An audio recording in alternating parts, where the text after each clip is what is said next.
ꯑꯁꯥꯝꯗ ꯈꯛꯇ ꯅꯠꯇꯅ ꯑꯩꯈꯣꯏ ꯃꯩꯇꯩꯒꯤ ꯃꯥꯏ ꯑꯃ ꯑꯣꯏꯔꯕ ꯅꯠꯇꯅ ꯅꯣꯔꯠ ꯏꯁ ꯄꯨꯝꯕꯗ ꯑꯁꯨꯃꯥꯏꯅ ꯈꯨꯗꯣꯡꯆꯥꯕ ꯄꯤꯕꯁꯦ ꯃꯁꯤꯒꯤꯗꯃꯛꯇꯗꯤ ꯑꯩ ꯈꯛꯇ ꯅꯠꯇꯦ मयाम पुनमकना थागतकदबनी हाना खल्ले अदुगा चाउथोकचगदबजुननी। देखिए हम लोग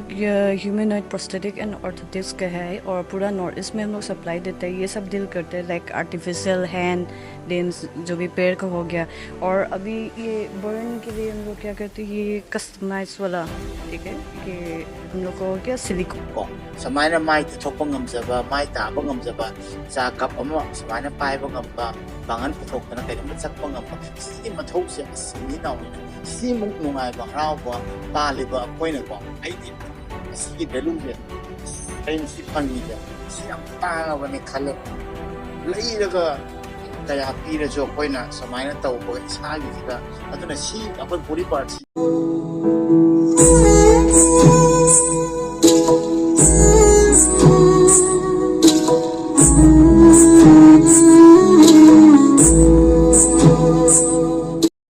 मक्तदा एम्पुटी नाउगी चैनल को येंबिरिबा मया पुनोकु अदुगा नौना चैनल असिदा चंबिरपा इचिना नाइबन मया पुनोकु एम्पुटी नाउना इकोक नोदना खोरेमजेनि मया ngasi आइगी वीडियो से करिगी मतांगनो हाइबदा ngasi वीडियो से अखोइगी पोकपदगी नत्तबा सांgai थक्ता सोखिबा अदुगा कोई पोकपदगी जु सोकबा खोंग चेपर प्रॉब्लम होइबा खुद प्रॉब्लम होइबा अदुगुंबैसु अदुगा अखोइगी एवरी अखोइगी बॉडी की पार्ट हाइबा तारेबा मिट नातोन ना नाउबी खुबी एवरी बॉडी की पार्ट हाइ तारे हक्चांगी एवरी मखन पार्ट मद अदु अखोइना कमाइ तौरगा खुसिकी चाखतपा मतम तुमिना हापगी खुदोंचाबा लई लेते अदुगा अदुई मतांगनि हाइबा तारे ngasi aisu aina खलक नते ऐसे नोमा खोंग समाय सोलकनी होय मोबाइल दा वीडियो दा इंटरनेट तबुदि मयाम उइबको हाना खोंग फरी है खोंग सोप मी गे जे कमाय तौजानो अस योट की खोंग हाबो उबदा अकीब फाव अदुगा कमाय तोरमगनी दि खंगदबनीना कोनदि सागी लाइबक तमक पकौबनीना ऐसु सोए सोपदगी दिनसी खोंग नामा ऐसु ओइगी खोंग याउद्रे अदमाय तौना ऐसु हॉस्पिटल तारकपदगिदि खोंगसु ऐ चटपा ngमक्तिगद्रा ऐ पुसिजिबु लोरेब्रा अदमायना पिक्चरबदि खनखिबको अदुगुमा अखोइगुमा मियोइसिगिदमना थवोइना अदुगी लाइन दा कोर्स तौबा अदुगा अदुगी खुदोंग चाबो पीबा मोइसे आइना खनबदा अना मसिबो पोक्सिगिदि मोइसे ईश्वर अमगुमने खनले अदुगी लाइन थबक सुबो मिगे अदुमाय तौना आइना खोंग हापै मतंगदा नरेश कौबा ब्रदर अमगा रामेश्वरी कौबा सिस्टर अमगा खंगनारे मखोय गुवाहाटी दा हुजी हेंगराबारी हाइबा मफम जिगा गुवाहाटी गी अदुदै दुगा मखोय मसामकना अमा ऑफिस हांगना लैरे हाबदि अखोय खोंग को समाय सोकपसिंगी सेंटर हवा हांगना लैरे हाइतारे अदुदै दुगा खोंग खुद नाप लौरगा हापा खोटपा ना हापा आर्टिफिशियल खुद हापा लोइनमक मोय मखोयनिना अदुगी खुदोंग चाबदो आसामदा खक्ता नत्तना अखोय मैतैगी माय अमा ओइरबा नत्तना नॉर्थ ईस्ट पुंबदा असमायना खुदोंग चाब पीबसे मसिगिदमक्तदि आई खक्ता नत्ते मयाम पुनमकना थागतकदबनी हाना खल्ले अदुगा चाउथोकचगदबजुननी आइदि मैतै मचा अमा ओइरगा नॉर्थ ईस्ट पुंबदा सामदा लागा थौना पुथोकतना समायना गुवाहाटी गुंबा चाखतख्रबा नॉर्थ ईस्ट की हबता centre हांगागा risk लौबा अदुगा अखोइगी Assam पुंबा नतबा north east पुंबा की मियो इचिनाउ सिंगदा खोंगखुद सोखिबा खोटकिबदा अमुक नौना चगलकपा अदुगा खुद अमुक समायना थबक तौबा याबै मुक्ता नौनौ फेसिलिटी पीबा अदुगा पखन पखन की कंपनी हाइतारा को म्यामदि खंगदबने खंगोरबा मसिदि ख्वाइ ममिंग चत्ता ऑटो बोक काइबसे ममिंग चतबा जर्मन कंपनी दि आइने खोंग सिजिनाइबसे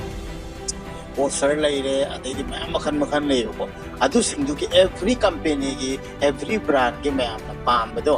अदुम हाक्सबा यानिबको अदुगा खलंबा याय आइसे फजन चटपा ngamboroy but adu natti ai isane saw thajaba manghalo misakni adubu Naresh ka Rameswari khoina ai bu nau ka khong chatpa tambirakba kholakpa makoina thauna hapiba nang soidana ngamaktoi askarni opeda ngai kaim khanbi ganon adamana kayama motivation hapada aduga practice takpiba isana jo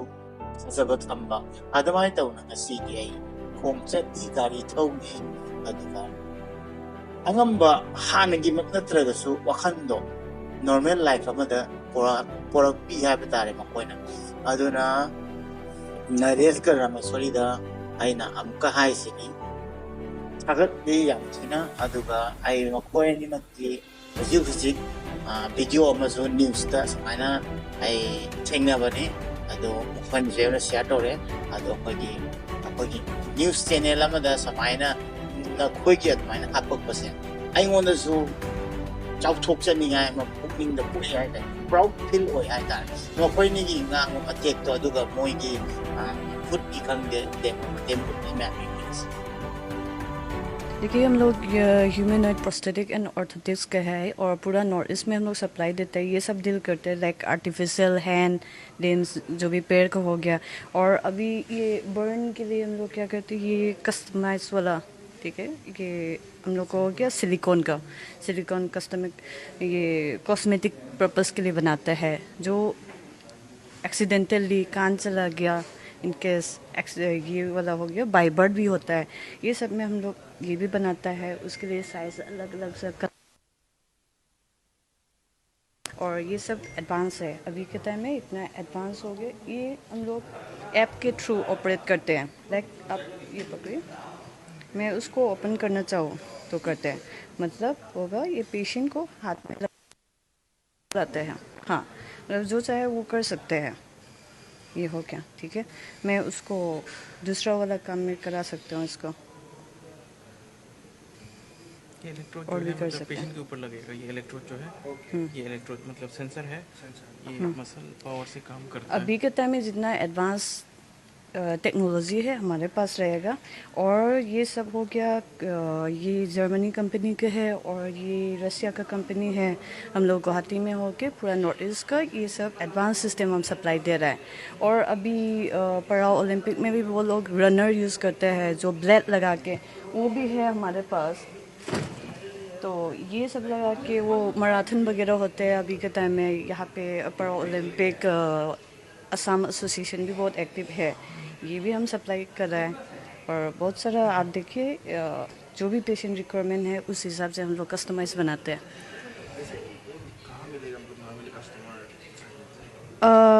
देखिए अभी तो online के through भी आते हैं और जितना हमारा डॉक्टर्स है वही सब मीडियम है और पेशेंट मतलब एक बार तो असेसमेंट कराना पड़ेगा क्लिनिक में डायरेक्ट विजिट करके अदरवाइज वो ऑनलाइन के थ्रू भी हम कंसल्टेशन फ्री है उसी में कंसल्ट करके उसके लिए जितना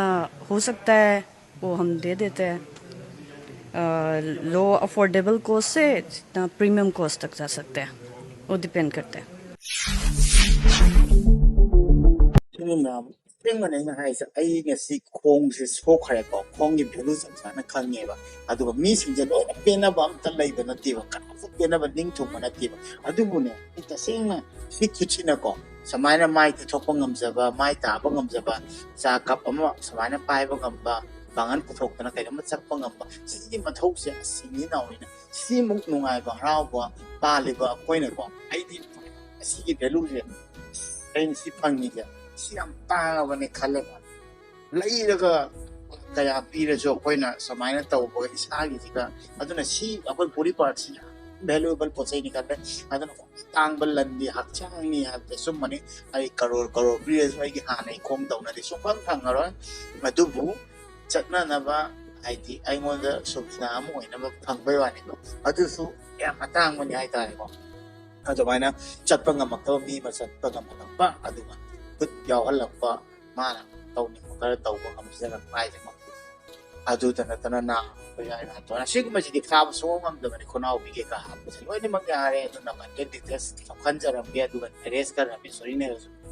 ꯑꯩꯒꯤ ꯊ꯭ꯔꯣꯗꯒꯤ ꯑꯦꯝꯄꯇꯤ ꯅꯥꯎꯒꯤ ꯊ꯭ꯔꯣꯗꯒꯤ ꯁꯨꯃꯥꯏꯅ ꯆꯠꯄꯤꯅꯤ ꯍꯥꯏꯕꯅꯤ ꯑꯇꯩꯁꯨ ꯁꯨꯕꯤꯗꯥ ꯄꯤꯕꯤꯒꯅꯤ ꯈꯜꯂꯦ ꯃꯅꯤꯄꯨꯔꯒꯤ ꯃꯤꯅ ꯀꯩꯒꯨꯝꯕ ꯒꯨꯋꯥꯍꯥꯇꯤ ꯂꯥꯛꯄꯗ ꯈꯨꯗꯣꯡ ꯆꯥꯗ꯭ꯔꯒꯗꯤ ꯃꯣꯏꯅ ꯃꯅꯤꯄꯨꯔ ꯆꯠꯀꯥꯟꯗ ꯅꯥꯝ ꯂꯧꯕ ꯈꯣꯠꯄ ꯑꯗꯨꯒ ꯒꯨꯋꯥꯍꯥꯇꯤꯗ ꯅꯣꯡ ꯅꯤꯅꯤꯈꯛ ꯂꯥꯛꯄꯗꯁꯨ ꯃꯣꯏꯅ ꯂꯩꯕꯒꯤ ꯁꯨꯕꯤꯗꯥ ꯇꯧꯍꯟꯕ ꯑꯗꯨꯒ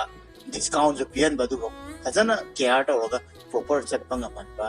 ꯑꯗꯨ ꯈꯨꯠ ꯁꯥ ꯈꯪꯗꯦ ꯑꯦꯕ꯭ꯔꯤ ꯍꯥꯞꯄꯗ ꯑꯩ ꯁꯞꯄꯣꯔꯠ ꯇꯧꯕꯤꯒꯅꯤꯅ ꯈꯜꯂꯦ ꯑꯗꯨꯃꯛꯅꯁꯨ ꯑꯩꯅ ꯊꯥꯖꯖꯩ ꯑꯗꯨꯅ ꯃꯌꯥꯝ ꯀꯩꯝꯇ ꯈꯟꯕꯤꯒꯅꯨ ꯍꯥꯟꯅꯒꯤ ꯄꯨꯟꯁꯤꯗꯣ ꯑꯗꯨꯝ ꯍꯟꯖꯤꯜꯂꯛꯀꯅꯤꯅ ꯈꯟꯕꯤꯌꯨ ꯑꯗꯨꯒ ꯀꯩꯁꯨ ꯅꯠꯇꯦ ꯁꯤ ꯁꯣꯛꯈ꯭ꯔꯒꯗꯤ ꯁꯣꯛꯈ꯭ꯔꯦ ꯐꯃꯨꯡꯗ ꯇꯥꯕꯤ ꯂꯩꯔꯤꯕꯅꯤ ꯈꯟꯕ ꯑꯩꯈꯣꯏꯒꯤ ꯍꯣꯁꯄꯤꯇꯥꯜꯗ ꯇꯥ ꯂꯩꯔꯒꯗꯤ ꯈꯣꯡ ꯁꯣꯛꯈ꯭ꯔꯦ ꯈꯨꯠ ꯁꯣꯛꯈ꯭ꯔꯦ ꯀꯔꯤꯝ ꯄꯥꯈꯠꯄꯤꯒꯅꯨ ꯍꯥꯟꯅꯒꯤ ꯇꯧꯅ ꯑꯃꯨꯛ ꯄꯨꯟꯁꯤ ꯍꯜꯂꯛꯀꯅꯤ ꯋꯥꯈꯟꯗ